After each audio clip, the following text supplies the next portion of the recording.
Naam, natumai popote ulipo uko hali shwari kabisa, ikiwa na kukaribisha katika runinga yako ya mtandao inayokuwa kwa kasi, yani Nyamwembe TV. Hapa tunakuletea masuala ambayo yamejiri kutoka eneo la Gusii. Na leo nimekuja kufuatilia swala fulani ambalo limetokea siku za hivi karibuni, yani kujaribu tu kuelezea ni kwamba kunayo runinga ambayo itakuwa inaanzishwa siku chache zijazo, ikiwa ni runinga ambayo itakuwa inakisiwa kwamba itakuwa na mvuto mkubwa sana, inaokwenda kwa jina kama Mwamo Gusii TV. Lakini siku za hivi karibuni kumetokea na mikwaruzano mingi katika mitandao ya kijamii. Ndio maana sisi kama Nyamwembe TV ambao hatutegemei uvumi, tunahakikisha kwamba tunamtafuta yule mtu ambaye ni mhusika na bila shaka anaweza kutuambia kila kitu ambacho kimejiri. Tumemtafuta maneja, aliyekuwa maneja wa Mwamo Gusii ambaye inakisiwa kwamba alifutwa kazi. Atakuwa akituelezea ni kipi ambacho kimejiri na kuomba uandamane nami hadi tamati. Jina langu ni Nyamwembe Dennis, kipenda unaniita Mwalimu.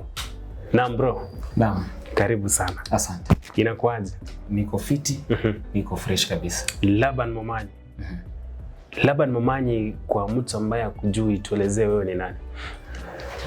Laban Momanyi ni mtangazaji na ni maneja mwanzilishi wa kituo cha Mwamo Gusii TV ambacho kimekuwa online, lakini sasa hivi tunavyozungumza ni kituo ambacho kimeingia hewani na watu wanaweza kutizama popote pale walipo mjini Kisii na surrounding environments.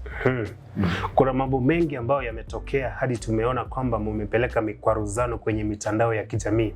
Lakini kabla hatujalizamia hilo swala, ningependa uweze kuniambia kwanza ulisomea wapi kidogo tu, yani angalau watu wakujue kidogo. Mimi katika shule ya msingi nimesomea shule inaitwa Getiongo 2 Primary School ambayo iko katika eneo bunge la Kitutu Chache North. Na shule ya upili nimesoma shule kama 7 ambazo pengine siwezi nikataja zote, lakini naweza taja ile shule ambayo imenifanya mimi niwe yule niliye sasa hivi, ambayo ni shule ya upili ya Dr. Alo Gumbi ambayo iko pale katika county ya Kisumu East sub county. Hapo ndo nimesomea high school, na kutoka hapo nikaitwa chuo kikuu cha Masinde Muliro kufanya tasnia ya ualimu, English and Literature. Sasa kule Masinde Muliro ndiko nimesoma, lakini nilikuwa nafanya taaluma tofauti na hii ninayoifanya sasa hivi. So tuseme tu hii ni kama ni talent ama kitu kama passion yako ndio imekufikisha hapa? Hii ni passion, manake nikiwa mdogo nilikuwa natamani sana niwe mtangazaji, na nilikuwa nasikiza redio sana, nikaona kwamba lazima tu nipiganie ile passion nikuje kuwa mtangazaji. So kupitia msukumo nikajituma kabisa. Nilipoenda kule chuo kikuu cha Masinde Muliro niliitwa na government sponsorship, ambayo ukiitwa course pengine kama class points ziko chini uwezi ukaenda ukafanya ile course yenye unataka. Sasa mimi nilienda nikafanya ualimu. Sasa badala ya kuendelea kufunza nikarudi kwa hii tasnia ya kutangaza. Inapendeza sana. Nataka turudi sasa katika swala kuu. Mwanzo niambie, mulianza kufanya kazi lini na Dennis Onyamo? Dennis Onyamo tumekutana mwaka wa 2018 na tulipatana na yeye katika kikundi cha WhatsApp ambacho kilikuwa kinachangisha pesa za matanga. Kuna sauti nilituma kwa hicho kikundi, akatambua sauti yangu, akasema huyu kijana anaweza, ndipo akanitafuta. Sasa bila alinitafuta tukaanza kazi, ilikuwa karibu mwezi wa 4 hapo. mwaka wa 2018. Hapo ndio mlianza kufanya kazi. Naam. So wakati mlianza kufanya kazi, mlianza kazi kwa mkataba upi? Wewe ulikuwa ukimsaidia katika kiwango kipi? Sasa mimi vile nilikuja, nilikuwa nimefanya kazi kidogo na radio fulani ambayo iko Marekani ambayo inajulikana kama Abagusi Global Radio. Hii ndio ilinitambua mara ya kwanza, but nilikuwa nafanyia kazi kwa nyumba. Nilikuwa na record audio natuma Marekani, iko Arlington, Texas. Sasa nilipokutana na Dennis, nilikuwa nimeanza kufanya na hii radio, lakini ilikuwa hatukuwa tume sign contract na hii radio, sababu ilikuwa naitisha pesa kidogo unapewa, pesa kidogo unapewa kama token. Sasa alinitoa pale wakati nime sign contract ya kulipwa the first month. Actually I signed a contract with Abagusi Global Radio, nikalipwa my first salary 1 month. Akaniambia you need to come here. Nikatoka kule nikakuja. Sasa vile nilikuja, yeye hakunipa contract ni sign. So nikaanza tu kufanya kazi kama kusaidia, alafu ananipea token just like that. Ilikuwa tu ni kama kusaidia alafu mwisho wa siku anakupea kitu kadogo. Chochote kile ambacho kitapatikana. Naam. Mwamogusi TV ndio imepatikana sasa. Idea ya Mwamogusi TV ilikuja aje? Idea ya Mwamogusi TV ilikuwa ni idea ambayo niseme Mwamogusi TV ni idea ambayo ni watu wamediscuss wakakama hapo na idea ambapo mimi ni mmoja wao. Nikikutana na Bro Dennis Onyamo, alikuwa na idea ya kufungua televisheni, lakini yake ilikuwa inajulikana kama Prophecy Audiovisual TV. Sasa tulipokuwa tunazungumza na tunataka kufanya application ya TV, nikamwambia hii jina ni ngumu sana kwa watu kutamka, haswa wale ambao hawajaenda shule wakasoma. Sasa nikamwambia tubadilishe jina iitwe Mwamogusi TV. Tukadiscuss na tukaelewana. So nikafanya application, the first application I registered the business name Mwamogusi TV. Mimi ndo nilienda cyber nikafanya application. The only thing he gave me is his ID and money. 950. Nikaregister hiyo jina. It takes like 2 or 3 days to be processed. So tukapata hiyo jina ya Mwamogusi. Nilienda nikachukua certificate, nikampelekea, nikamwambia now we have Mwamogusi as our business name. Sasa katika Mwamogusi TV wadhifa wako ulikuwa upi? Sasa unaona vile nimetoka Global Radio nimekuja Mwamogusi, nilipata hakuna televisheni. Ile ilikuwa ni Mwamogusi, ilikuwa Prophecy Audiovisual TV online platform. Sasa nikaanza kusukuma tukue na televisheni vile aliniambia, tukabadilisha jina tukiwa na yeye, tukaita Mwamogusi. After that, vile tulibadilisha jina, nikaanza kufanya application. Kitu ya kwanza, I remember him sending me airtime. We didn't have wifi, he sent me airtime. Alikuwa anatumia airtime na nunua bundles. Then there was a small router, sometimes ilikuwa inasumbua. So kitu alikuwa ananiambia, do research. Fanya research uone vile tunaweza fungua TV. Go to Google, search uone vile watu wanafanya application. So nikafanya hiyo research yangu, then nika download forms za application. Nikapeleka kwa cyber, nikaanza process. Sasa at Mwamogusi TV you are serving at which capacity? Sasa mimi unaona mimi ni mwanzilishi na I was appointed manager because that was when? That is when we started the process. Immediately after you started. Yeah. And tukaanza kuingia online, Facebook, wapi. Nilikuwa nafanya research. In fact, nilikuwa nafanya research mwenyewe, naona vile kamera inakuwa connected na kila kitu, nakuja namwambia I found this, I need this, I need that. Alikuwa na facilitate. Then at that point, tukianza application, there is a shareholder who joined, who is called Peter Micheka. He stays in US, North Dakota. So this shareholder used to send money, used to facilitate. Alikuwa na facilitate kila kitu. Wakiwa na yeye, they declared me manager. Yeah. The two of them decided that you become the manager? Yes. Oh, okay. So nikaenda nikapewa, wakaniambia nitengeneze. Kidogo. Wakati ukikuwa appointed kwa wadhifa wa kuwa manager wa Mwamogusi TV, muliandikishana chini? Naam, hakuna hatukuandikiana tuseme. Sababu kama tungeandikiana ni mimi ningeandikisha. Sasa mimi siwezi yani sijui niseme aje, sababu this is a thing that I've started myself. My employer does not understand very well these things how they are done. So kama ni kuandikishana basi ningejiandikisha. Okay, nimekupata kabisa. Sasa up to this point there is nothing we have to prove that wewe ni manager wa Mwamogusi TV. Sasa what I have that can prove that mimi ni manager, walituambia tutengeneze staff ID. So there's other staff. Kuna watu nilileta baadaye, mimi ndio nilikuwa nawaleta na wafanyia interview na waingisha kwa kazi. Sasa nikatengeneza staff ID. Nikamtengenezea Dennis Onyamo yake kama CEO Mwamogusi TV, yangu kama manager ambayo niko nayo sasa hivi. Nikatengeneza yangu ya manager. So tukaanza kazi. Hii kama cameraman anaweza kaiona taratibu. Inaonekana Bob.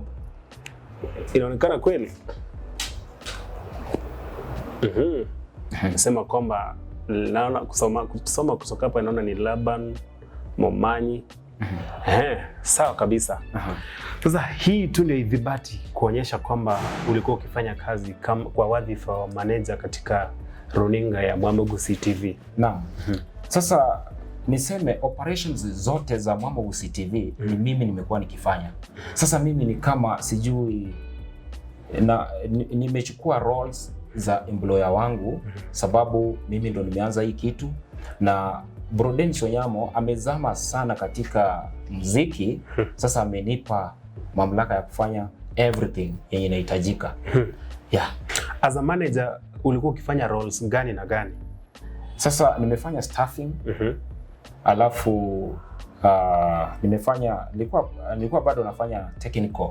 Kila kitu kwa televisheni hiyo ya online mimi ndo nilikuwa nafanya. Kitu ikienda mess mimi ndo nafanya online search nione mess ni nini na natengeneza. So nimekuwa technician, nimekuwa manager at the same time. Nimekuwa nikifanya staffing.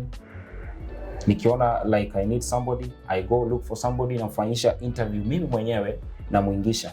Hata wale walioko kwenye studio wote wamepitia mikono yako. Wamepitia mikono yangu, mimi ndo nimewasatisfy, yani nimewasatisfy wa kufanya kazi. Naona umefanya kazi nzuri sana Mwamogusi TV katika kitengo cha manager. Mambo yalianza kuharibikia wapi? Sasa mambo yameharibika hivi karibuni wakati nilipata mwanamke ambaye niseme tunapanga kuoana. Hapo ndipo naona mambo ilibadilika kidogo, manake my employer who is Dennis Onyamo started feeling insecure. Like aliona kama nimeomoka. Sasa kama nimeomoka I can leave him anytime. So sasa mzozo ikaanza, rumors hapa na pale, labda ni ameomoka. So unajaribu kusema kwamba chemichemi ya ugomvi wenu ni wewe kupata mke, yani sio mke, mchumba ambaye mtaoana. Sielewi inakujaje, labda sasa tukiwa tunaendelea na televisheni yetu online.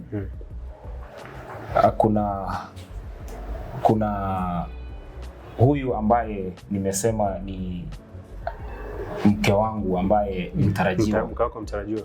Sasa tulijuana na yeye, nikamuintroduce Mwamogusi TV. Nikamwambia we have a platform here that is called Mwamogusi TV. You are welcome. Maybe if you can support us, we will grow. So akakuja.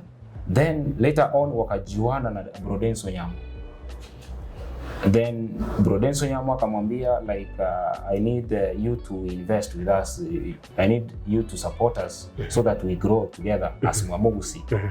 So wakaanza kuengage in business. Sasa na mimi hapa, she is my fiance, you see. So there were complaints all over.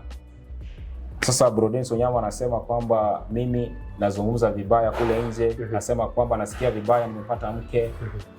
Alafu anasema mimi nimesema pale nje sijui nini kuhusu nini. So imekuwa like hivyo. Lakini umesema kwamba mke wako amechangia pakubwa sana, sababu umesema kwamba walifanya mambo na biashara. Hii biashara ilikuwa katika kiwango kipi, ama what was happening kwa hii biashara? Maybe utuelezee kidogo. Sasa kabla nifike hapo, niruhusu niseme kwamba my wife to be who is outside the country, vile tu niliamua kwamba tunataka kuoana na tukajua kwamba tunaenda kuoana, Brodenso Nyamo hakuwa anatambua, hakuwa anajua. Nilikuja kama baba yangu, nimekaa na yeye for some time, nikamuuliza I want to engage this lady. We want to get married. She is our fan, but I want us. We've decided that we're getting married. He told me I should stop and I wait so that he can consult his ancestors. The ancestors. Yeah, it's funny because I don't know if he's able to speak with the ancestors. He told me wait. Now, you know, I wondered because that's supernatural. If you are able to speak with our grandfathers, then that is so funny and scary. That's really scary. Yeah. So, but I went against his advice. I went ahead and we proceeded. Actually, my wife came from US. We did a very good engagement party in December. It was one of the best that has ever happened in Kisii. But surprisingly, my boss, Brodenso Nyamo, did not attend my party. What are you saying? He did not attend my party, and at the same time, was he aware? He was aware. Even I was briefing him like every day. I have a party, I need your support. Ananiambia like we need to go and talk, I don't know where. So he never attended. And more surprisingly, if I can say, there was a rumor that the staff were threatened that if you attend Labani's party, you'll be sacked. And there's a lady who attended. It's only one lady who attended, and another boy, colleague who was royal. This lady was sacked. The lady who attended my party, your engagement party. Yeah, she was sacked. You see, when I did my party and Dennis was not there, I thought like I don't want to go back there because he doesn't like me. But I had to go because I wanted this lady to be back. So I went back. I told Dennis this one cannot happen. Just because of attending my party, you cannot chase somebody out. So I said let her come back, and she came back. So tukaendelea tu kufanya kazi. I assumed everything, we continued working. Unajua mimi kitu bado ambacho akijanikaa vizuri kwa akili ni kwamba huu mvutano wote ulianza baada ya wewe kuambia Dennis Onyamo kwamba uko na mchumba. Naam. Hapo ndio mvutano ulianza. Hapo ndio mvutano ulianza. Tumekuwa tukiishi vizuri, everything was fine. Sasa there's something which he says almost every day. Whenever he goes, maybe in the car, maybe at work, maybe we are in a meeting, Laban Kurwanyoro mu America. You hear that? Nturiko munyara. Tayo mwamusi. And you also told me that your wife, ambaye jina ni Mogi, anaitwa Margaret Mogiti. Margaret Mogiti. Alikuwa akituma pesa so that zisaidie katika uzinduzi ama kujaribu kuinstall hiyo TV. Sasa vile nilimuinvite, akakuja kwa platform ya Mwamogusi TV. Wakajuana na Dennis. Dennis alimpigia simu mwenyewe akamwambia, I want you to have some shares with us. Support this TV so that it can... And it was just a verbal communication. Yeah, it was verbal. Not written. It's verbal. So they convinced each other, and my wife sent money. How much? Roughly, it is about 150,000. Yeah. Do you have evidence? Yeah, I have evidence. There is a Sendwave that they used to send money to Africa. There is evidence, and let me say that exactly what they discussed, as I was told, as my wife told me. She told me that Dennis told him to have 100,000 in the shares, but she went ahead and invited her friends to support her. So she that is why the amount went short up to 150. Yeah, it went up because of friends. Yeah, but for her, she wanted to invest 100,000 as they had agreed. Now, my question is this: when your wife was actually engaging in this kind of transactions, was there any legal binding document so that later, if things were to go south, she could claim the money? You know, she trusted Brodenso Nyamo because he is a Christian, first. Number two, I'm there as the manager. Number three, the way we do things in Mwamogusi TV is so unprofessional, if I can say. Even this other shareholder called Peter Micheka did not have any written document that is supporting Mwamogusi TV as a shareholder. There was a lot of drama in December, and if I was not around, things could go south. I tried my best to calm these guys because they were in trouble. They were in trouble. They were almost bursting. They could hold each other because there's no written document.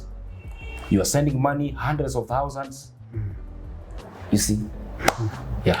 Sasa ama ngana ndo cha sarekire. Nimeona online Facebook. Yes. Mambo yamechacha. Yamefika kiwango ambacho haitakuwa rahisi maybe kuyarudisha pale ambapo kulikuwa na upendo ama na wakati ambapo kazi zilikuwa zikifanyika bila mikwaruzano na mvutano. Umefutwa kazi kabisa ama namna iko aje? Sasa sisi vile tunafanya kazi kwa kampuni yetu inaitwa Muonyamo Visual Limited. I'm the one who registered that company. Inaitwa Muonyamo Visual Limited. Hiyo ni mpya, hiyo sijasikia hiyo. Hiyo ni kampuni Mwamogusi TV is working under Muonyamo Visual together with Limited. Prophecy Audiovisual bado iko chini mwa Prophecy, hiyo ni nyingine kando kabisa. Okay. Kando. Sasa vile tumekuwa tukifanya kazi under that company, mimi ndo nimekuwa nikifacilitate everything, kuregister hata hiyo jina. I'm the one who tried all names until I arrived at Muonyamo Visual Limited because ukiregister unapata imekuwa registered, so kapata hilo. Naomba urudie swali ambalo uliniuliza. Swali niliuliza ni umefutwa kazi katika hiyo runinga ya Mwamogusi. Sasa sisi vile tunafanya kazi, vile nimekuambia Muonyamo Visual Limited, unafutwa kazi na text message. You are given a text message, a very long one. So tayari nimepata hiyo message ya kusema kwamba umepigwa kalamu. Nimepigwa kalamu. Balaa kweli.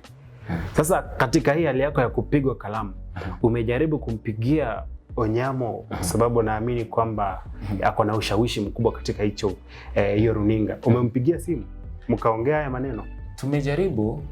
Tumejaribu kuongea, lakini sasa hivi vile ninavyoongea, the last conversation that we had was so bitter. You cannot imagine that it is Brodenso Nyamo, gospel artist, speaking on phone. If I share that audio, you will not believe that it is him you'll say it is a different person. How long is the conversation? It's not too long. We exchanged bitterly. So if you want me to play it, I'll play. It's okay. Acha tuisikize, unajua hatutaki uvumi. Tunataka kitu ambacho kiko wazi kabisa. So that watu wetu ambao wanatutazama wapate ukweli kabisa. Kumbuka kwamba hii ni runinga yako ipendayo ya Nyamwembe TV. Hapa hatutegemei uvumi, tunakuletea mtu mmoja kwa moja. Kwa mbali kidogo. Bwana Kerobora nilikuwa kule kiongozi wa TV kutangaza kusiga. Ndio tongana ndani ngapo alitaka na yako. Hiyo kwa Canada ya roho tutaki. Na tengo waliga. Bwana Kerobora na mai. Ya. Nikia para Kongo ngora. Bro chiri mafia Mr. D. Dilima biri wande vinga kana kama tebe. Matani china mo tebe tinja andi pot tuna tebe tingu. So njibono na why this thing china mo tebe. Bono ochire Facebook no chori kire because na bako ga chibuma tu swati na bako ga chibuma na taka to yasoro dimambi to call waka. No kana na Facebook is the best thing to do. Yeah, and Twitter. Everywhere. If Facebook is the best thing to do, let's write anything she wanna write. I'm a gosara sole deno. I'm a gosara sole. Look here. I told you to sort of mangana ikima because you know when it to be out. Hapana, akipandisha na Facebook aende police. Maliza na police aende. Hapa ni jemaete. Jana anakupeka. Ikiagera ongongo ile. Ipote voice. Na ndio nikiende hiyo. Because they are now about America. Because she wanna do, Instead. Joma dena kwa nyanya ndege. Otengera kora roti na ke kora ngwini anyway angira ni sele anyway. Kera kora. Bono nje. Hapa mitendo tete. Deno. Kila mtu anazikwa in any way. So anything you wanna what hapa ametokana kusikia. Hapana sana kayale nje. Kama durante bikuruma binga kikere. No, dilante gara kiagara. Nataka na step onitupana mimi. Mimi akwana koma na nere. Lakini atengo pale sawa, atengo para naleta mangana ali chini ndani. Ndio bono nere conflict ya no matter no chukwanze bilisi amakuka mangi. The best thing she gonna do what you afanye.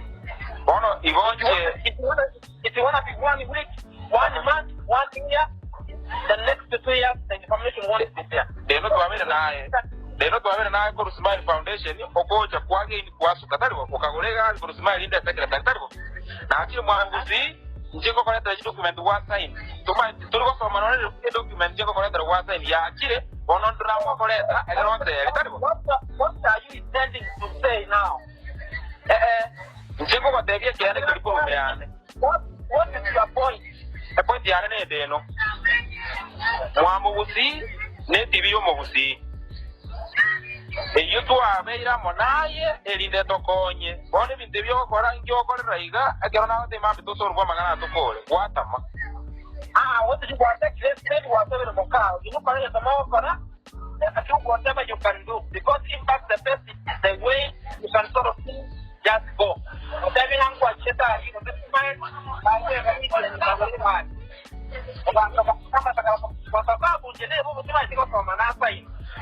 so I feel that they don't think you want to make it. Jira minyoka ayawa faulu. Jangwa kona. Oko mutana kuna kuko ni mambi micheka pia ba kutire. Changuze to sembo kao na anacheza. Where do I go? Bona kana kuko ni mambi ngwandevya. Ngwandevya kende watama kana na. Iko therapy. Lakini because you have taken a very good step. Mwapone nongongi orikira Facebook. Haya, mwapone nongongi na kongo irondambi. Nje. Bono ko kala igo agere ngende ko tigere TV. Oga sala kala igo ngende. Yo kana kama yo kini mwere tiyo yo motagete. Kai. That's it. Nasikia kutoka kwa hii phone conversation ni kama kuna maybe mambo fulani uliambia mke wako. Sasa kulingana na hii conversation ninalaumiwa kwamba nimeenda tukazungumza mambo yetu ya Mwamogusi TV nikapelekea bibi yangu, lakini hivyo sivyo. Sababu mimi tulikuwa na meeting that evening, the previous evening we had a meeting. Nikatoka meeting, in the meeting we exchanged bitterly, we did not agree on anything. Hiyo meeting mlikuwa watu wengi? Tulikuwa watu 4. Mimi, Brodenso Nyamo, some 2 staff na engineer mwenye anafanya installation ya TV. So tulijaribu kuongelea mambo yetu ya Mwamogusi TV na mambo ya demotion, sababu kuna message ilikuwa imeandikwa kwa group ya kunidunisha sababu in any staff unapatanga there are some guys who are on your side, others are on the other side. So people started celebrating in the staff group. So that's what we wanted to solve. So tukakuja tukaongea, but tukiwa kwa hiyo meeting Brodenso Nyamo kitu alitaja ni bibi yangu. Like akaniambia, since upate mke mwenye anaishi Marekani hausikii maneno, things are not right, hanipigii simu, hatusaidiani vile tulikuwa tunasaidiana. So like ni kama hapendi mimi kuhusiana na huyu mwanadada, sijui. Sasa mimi nilikasirika alipozungumza hivyo, nikasimama, sote tulisimama tukatoka. Yeah. Sasa vile tulitoka, mimi nilienda kwa nyumba saa 6 ya usiku, bado sijaongea na my fiance. Sijaongea na yeye bado, ananitafuta. Alinitafuta kama 10 missed calls. Ananitafuta saa 6 ya usiku. Sasa huko ni mchana. Finally alinipata sababu when she was calling I was in another call. Sasa vile nilimaliza nikamtafuta, akaniambia, Laban, I have heard what your bosses are saying is like they don't want you there. That is your wife now? My wife reporting to me. So information ya mimi kufutwa kazi ilitoka kwa bibi yangu. Na meeting agenda zote zenye tuliongea kwa meeting zilitoka kwa bibi yangu kurudi kwangu. Sasa vile alikuwa ananielezea, nikamwambia, sasa nikakuwa like nimekuwa annoyed, so nikamuelezea all that we discussed now that she has been told. So nikakuwa open, nikamwambia, this is what Onyamo is saying, this is what is happening. So that is how it went, but it is Brodenso Onyamo who called Micheka in America, and Micheka usually calls my wife on video call. I don't know why, but that is maybe his behavior.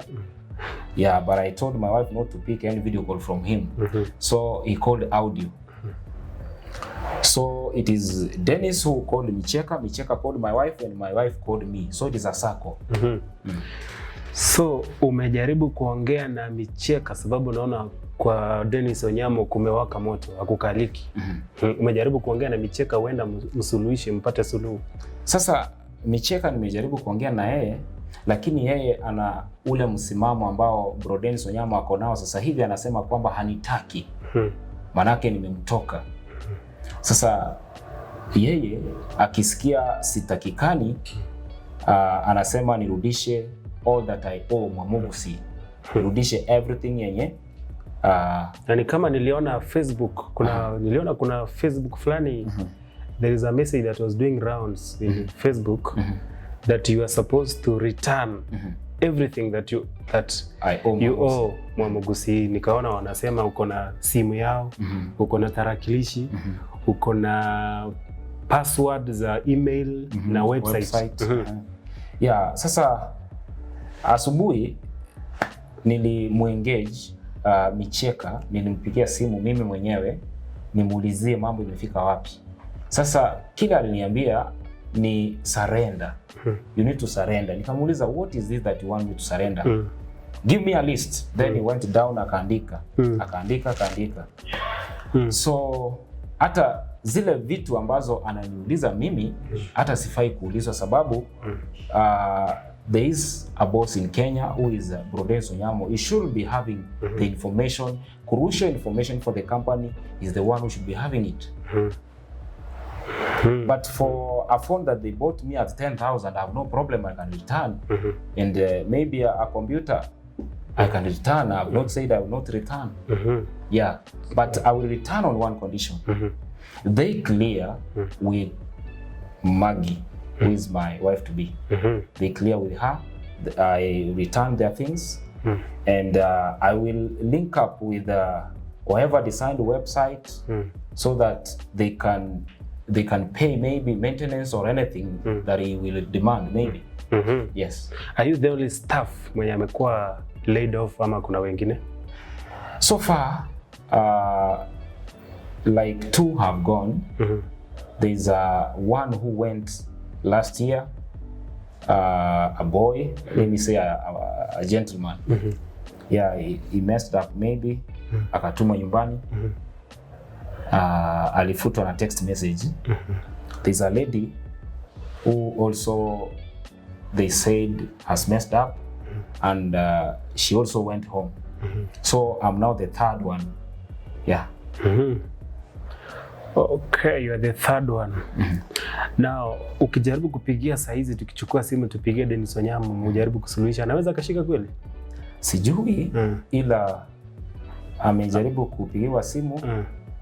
Kuna one of journalists from Kisii who called him. He picked.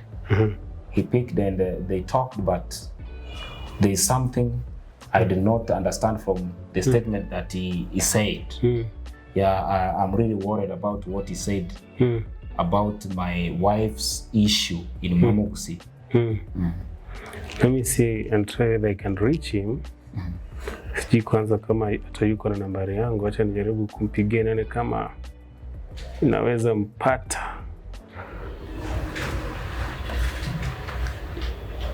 Onyamo. Kama yuko hapa, acha nijaribu kumfikia nione kama naweza nikampata.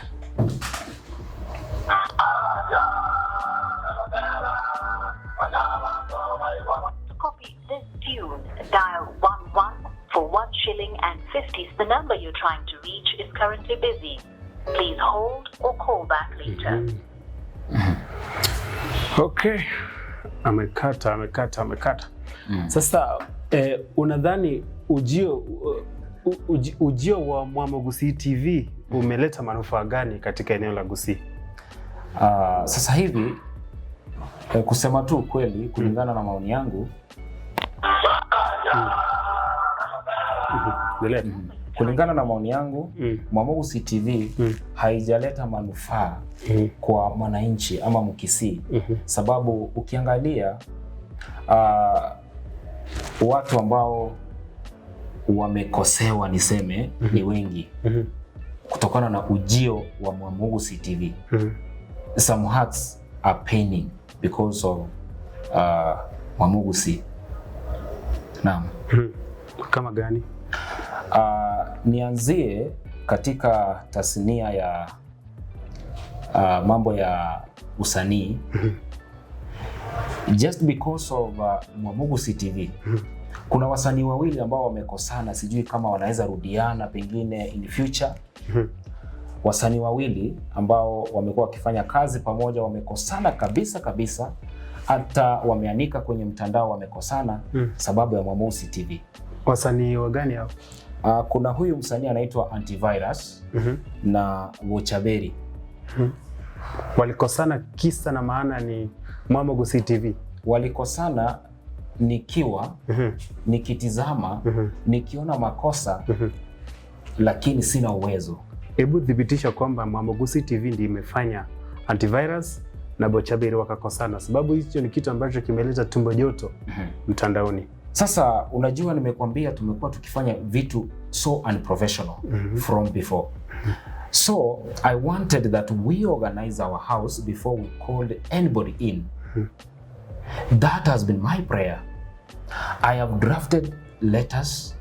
I have drafted contract forms that people can sign before they are hired in Mwamogusi, but the management has rubbished them.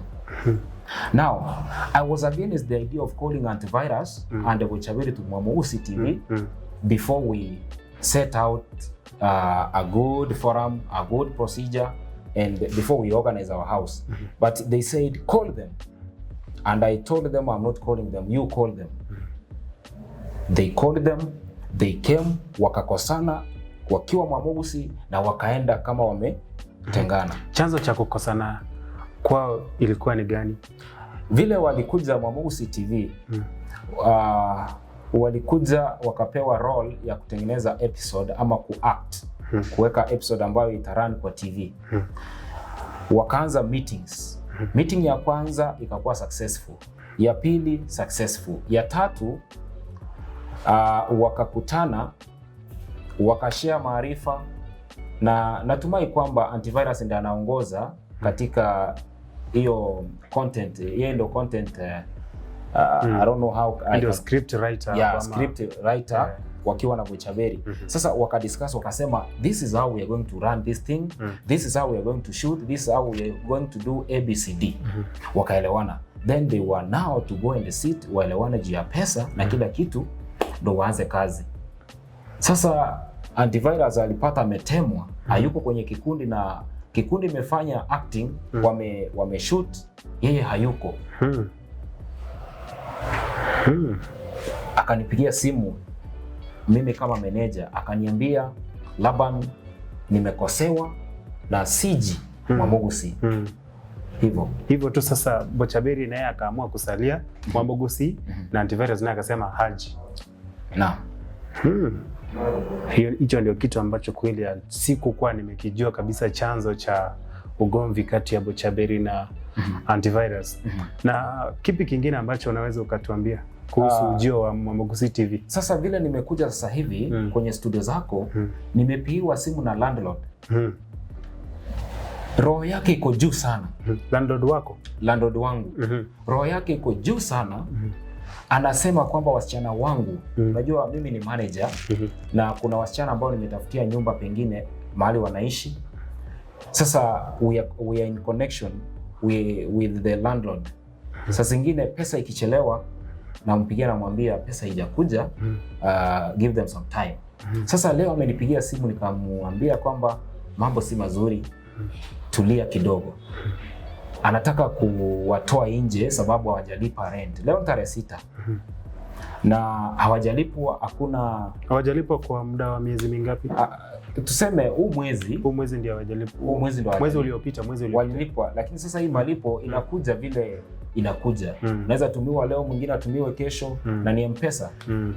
So malipo yao hufanywa kupitia M-Pesa. Inafanywa kupitia M-Pesa, inakuja. Saa zingine kidogo, saa zingine yote. Hivyo. Sasa mpaka nimeona kwenye mtandao leo, kuna jirani ambaye amelalamika. Amesema kwamba hii kampuni kuna shida. Akasema staff wamemsumbua sana kuenda kumwambia mashida zao. Wanataka loan ya kwenda kulipa nyumba na wako kazi 24/7. Jirani. Sasa wewe kama manager, unadhani suluhu or what step are you going now to take? Naam. Kabla ni jibu hilo, kuna rumors kwamba Mwamogusi TV iko na pending staff. Naona sisi sasa, mimi vile ninatemwa, pengine ninajua siri ya kampuni, ninatemwa ndo ikuwe rahisi wao kufanya yale ambao wanataka kufanya. Kuna presenters ambao wanatoka, na to be specific, Getembe TV wanakuja Mwamogusi TV. Na hili limetoka kwa Burudeni Sonyama mwenyewe, amesema kwamba wapo njiani wanakuja. Presenters wa kutoka kituo cha Getembe TV wametoka wanakuja Mwamogusi. Wako njiani, manake washamalizana na huko, sasa wako njiani. Sijui ni akina nani, lakini yeye anawajua. Alisema kwamba hawezi wanyima kazi, manake mmoja wao alikuwa rafiki wa baba yake marehemu. Balaa kweli. Bala. Nadhani maybe ujio wa Mwamogusi TV ungepatia vijana wengine ambao hawana kazi. Mimi ningeonelea kwamba hii Mwamogusi TV vile imeingia, uangalie vijana ambao hawana kazi, vijana ambao pengine hawangepata mahali. Unajua kuna talents humu ndani hatuzitambui. Sasa hiki kituo kingeanza na starters, wawafundishe kazi kabisa, wafanye kazi. Kuna wengine wametoka shule, sasa unatoa watu wenye wako kazi kuwaleta kazi. Haifai. Right. Sasa wewe utafanya nini kutoka hapa sasa? What is the next step? Mimi kile nataka ni jambo moja tu. Staki tusumbuane na wao, sababu wamesema wanataka simu ambayo walinunulia, hawajaona service yangu. Nimesaidia mambo mingi, vita na kila kitu kwa hiyo kampuni. Kuna clip nitakuchezea hapa ya mwisho ya Brodenso Onyamo akizungumza kuhusu shareholder huyu mwingine anaitwa Micheka mwenye yuko Marekani. Uko naye hapo? Niko nayo hapa. Litakuwa jambo la busara sana. Akiongea kuhusu Peter Micheka. Akiongea kuhusu Peter Micheka, aliniambia wacha ni jaribu kuitafuta. Aliniambia waelewani. Sasa nikashindwa kama... So kidogo sasa hivi Mwamogusi TV iko na directors wangapi ama shareholders wangapi? Sasa hivi niseme ni shareholders 4 kama my wife to be angekuepo. Lakini sasa ni 3. Sasa ametolewa. So kunayo Dennis Onyamo, kuna Micheka na huyu watatu. Huyu watatu sitamtaja jina sababu yeye mwenyewe hajaliweka jambo hilo wazi hadharani. Sawa. Hiyo clip umesema mwanzo kabla hujaicheza umesema inawasema vipi? Sasa ni director wangu Brodenso Onyamo anasema kuhusu vile hawaelewani na shareholder mwingine anaitwa Micheka. Okay.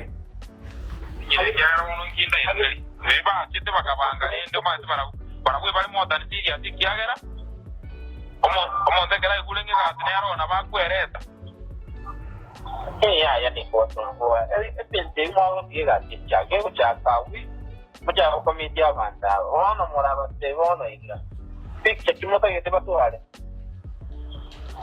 ono enoje era wana gani yo ikara wana gani yo kiwako yama ya wana naye ono ni motari goto veka buyi kyagara tubono twe koma ndo in darkness. Ya bang na jaga awetaranya jaga ada macamnya kampas aiwan. Ya itu macamnya kampas. Bono abuno eshidere ekiagera intu bono lirina watetinga banda batiba choko agatanga injira nini ngamade bono tigaba chuna tagit. Abu ba. Ero macamnya kajian bono. Mai de bono sa. Ada bono studio de jadi studio kamera pak. Naikira wanata debage ne camera park ungani namwa kresi mi onkanyo tenga studio teyo camera park bona iga studio nero ko kama kila kitu tumenunua hapa masaa studio nero wa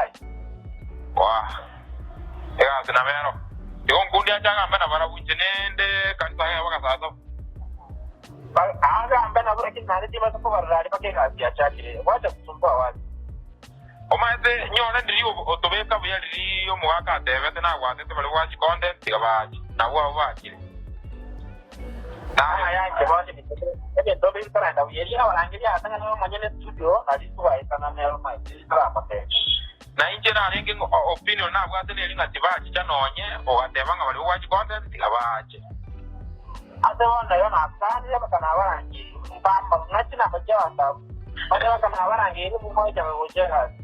Okay, sawa. Corona ndonga malipo ya sawa. Sawa. Mwaka tete ndio kutigera kegera iga agenda America jago kutigera bantu. Ogosi ndio jago tena kikamu ni kikamu. Sawa.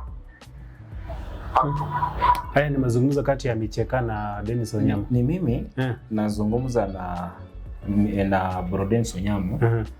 akinieleza kwamba nimekosa kuita wageni.